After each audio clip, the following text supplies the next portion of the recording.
دهون صلی علی رسول الکریم اما بعد فاعوذ باللہ من الشیطان الرجیم بسم اللہ الرحمن الرحیم. جناب صدر، معزز اساتذہ کرام اور میرے ہم مکتب ساتھیوں، السلام علیکم. آج مجھے جس موضوع پر لب کشائی کرنے کا موقع ملا ہے اس کا عنوان ہے قلندر لاہور کا لکھا ہوا مشہور مصرع. سبق پھر پڑھ صداقت کا، عدالت کا، شجاعت کا. سبق پھر پڑھ صداقت کا، عدالت کا، شجاعت کا. لیا جائے گا تجھ سے کام دنیا کی امامت کا. جتنے الفاظ ہیں اتنے ہی جیسچر آنے چاہیے. صداقت کا، شجاعت کا، زیادہ ایکسٹرا نہیں آنے چاہیے. ٹھیک ہے، پھر پڑھو میں. سبق پھر پڑھ صداقت کا، عدالت کا، شجاعت کا. سبق پھر پڑھ صداقت کا، عدالت کا، شجاعت کا. لیا جائے گا تجھ سے کام. سبق پھر پڑھ صداقت کا، پھر پڑھ سبق پڑھ. ٹھیک ہے نا، ایسے چلو. سبق پھر پڑھ صداقت کا، عدالت کا، شجاعت کا. لیا جائے گا تجھ سے کام دنیا کی امامت کا. سامعین گرامی، حالات کے تناظر میں علامہ صاحب اس شعر میں مسلمانوں کو بلکہ ایشیا کے تمام مسلمانوں کو مخاطب کر کے فرماتے ہیں کہ تو اپنے کردار کو درست کر اور اپنے اسلاف کی اصلیت کی طرف لوٹ اور صداقت و شجاعت کو اپنے جوہر بنا تاکہ تیرا پاک منصب اللہ عز و جل تیرے حوالے کر دے. اے مسلمان، تو روئے زمین پر خدا کی عظیم ترین نعمت ہے، اس لیے قدرت نے تجھے پیدا کر کے یہ بتایا ہے کہ انسان ہی ایسی مخلوق ہے جس کو شرف عطا ہو سکتا ہے تاکہ اس کے ہاتھوں دنیا جہاں فانی کا کام انجام پائے اور اس کی زبان احکام الہی کی ترجمانی کرے. مگر افسوس ہے مسلمان تو اپنے عقائد میں اس قدر کمزور ہو گیا ہے کہ یقین کی منزل تو اسے بہت دور نظر آتی ہے. اس لیے پہلے اپنے یقین کو مستحکم اور اپنے ایمان کو مضبوط اور پختہ کر، کیونکہ تم وہ قوم نہیں جس کا نشیہ من کیسرا سلطانی کی گنبد پر ہے. تم شاہین ہو اور پہاڑوں کی چٹانوں میں بسیرا کرنا تمہارا مقصد ہے. نہیں تیرا نشیمن کیسرا سلطانی کے گنبد پر، نہیں تیرا نشیمن کیسرا سلطانی کے گنبد پر، تو شاہی ہے بسیرا کر پہاڑوں کی چٹانوں پر. تیری منزل دنیا کی سطح سے کہیں دور اور بالاتر نہیں. تم خاندان کے اسیر نہیں بلکہ چاند ستارے تمہاری گردراہ ہے. ستارے جس کے گردراہ وہ کارواں تو ہے. اے مسلمان، یہ کونوں مکا فانی ہے اور تو جس مذہب کا پیرو ہے اس کا دامن ازل اور ابد سے وابستہ ہے اور تیرے بعد کوئی قوم پیدا ہونے والی نہیں. تو ہی زینت بزم عالم ہے، تو ہی خدا کا آخری شاہکار ہے. اگر تو نہ ہوتا تو اس بزم کی رونق نہ ہوتی. تو خدا کا وہ خاص بندہ ہے جسے قدرت نے خلیل اللہ کے لقب سے سرفراز کیا اور جس نے ملت ابراہیمی کی تعمیر کی. تو اس دن پر ہے، اس لیے تو بھی انصاف کا حامل اور کاشان اسلام کا معمار ہے. اس لیے تو بھی انصاف کا حامل اور کاشان اسلام کا معمار ہے.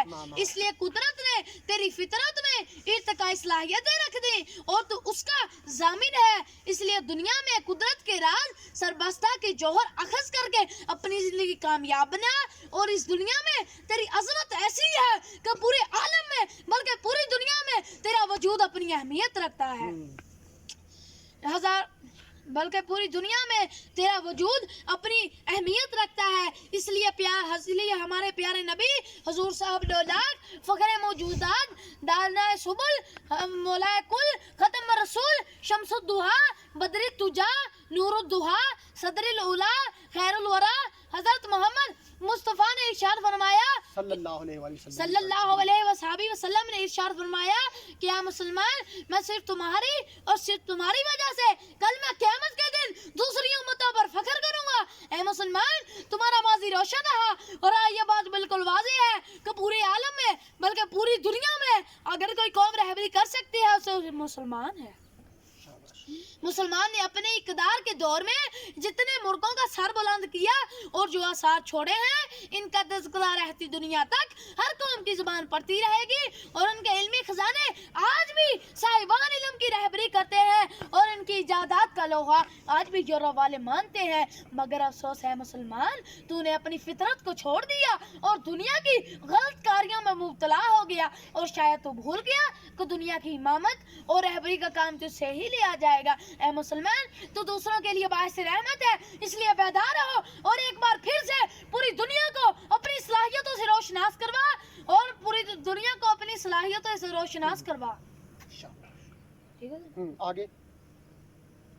اس لیے ایک زمانہ تھا کہ ایشیا کے چپا چپا پر مسلمانوں کا اقدار تھا، مغرب کے طوفان نے تباہی مچائی، پھر زمانے نے کروٹ بدلی، ایشیا کے مسلمانوں کی رگوں میں خون دوڑا، مسلمان بیدار ہوا، اے مسلمان تم بھی اٹھو، وقت آ گیا، اسلامی تعلیمات کو دنیا کے گوشے گوشے میں پھیلاؤ اور اس کی اچھائیاں اور خوبیاں کو دنیا والوں پر ظاہر کرو، کیونکہ آج طویل مدت اور طویل عرصے کے بعد ہماری ہمت اور طاقت کو دیکھ کر دنیا والے حیران ہیں کہ بغیر جدید آلات کے لانے والے یہ کیسے چند مٹھی پر انسان نے دنیا کی سپر پاور اور اس پر غالب آ گئے اور اس کی دھجیاں اڑا دی۔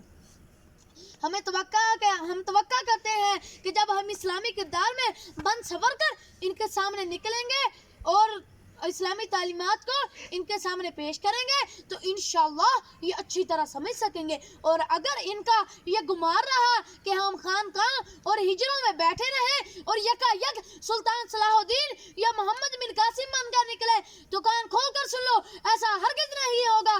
ہزاروں سال نرگس اپنی بے نوری پہ روتی رہی، ہزاروں سال نرگس اپنی بے نوری پہ روتی رہی، بڑی مشکل سے ہوتا ہے چمن میں دیداور پیدا۔ آئیے دوستو، ہم علامہ اقبال کے اس شعر کو عقیدہ حیات بناتے ہیں، عقیدہ حیات بناتے ہیں، اور اللہ ہمیں ہمارے مقصد میں کامیابی نصیب عطا فرمائے۔ سبق پھر پڑھ صداقت کا، عدالت کا، شجاعت کا، سبق پھر پڑھ صداقت کا، عدالت کا، شجاعت کا، لیا جائے گا تجھ سے کام دنیا کی امامت کا۔ وآخر دعوانا الحمدللہ رب العالمین۔ اگر تو یہ نہیں آتا پھر آخر میں والسلام ہی کہہ دو، والسلام کہہ دو۔ وآخر دعوانا الحمدللہ رب العالمین والسلام۔ ہاں، وآخر دعوانا 5 مرتبہ کہو یہ۔ وآخر دعوانا الحمدللہ رب العالمین، وآخر دعوانا الحمدللہ رب العالمین، وآخر دعوانا الحمدللہ رب العالمین، وآخر دعوانا الحمدللہ رب العالمین والسلام۔ ایک لفظ آپ نے پیرو نہیں ہے، پیرو ہے لفظ، پیروی والا پیر، ساری بات کریں ٹھیک ہے؟ نہیں، پھر ایک جو لفظ ہے وہ آپ پڑھتے ہو معمر، وہ معمار ہے، قوم کے معمار۔ معمار کیا لفظ ہے؟ 5 مرتبہ کہو۔ معمار، معمار، معمار، معمار، معمار، معمار، معمار، پیرو، پیرو، پیرو، پیرو، پیرو، ٹھیک ہے، پیرو۔ سٹاپ۔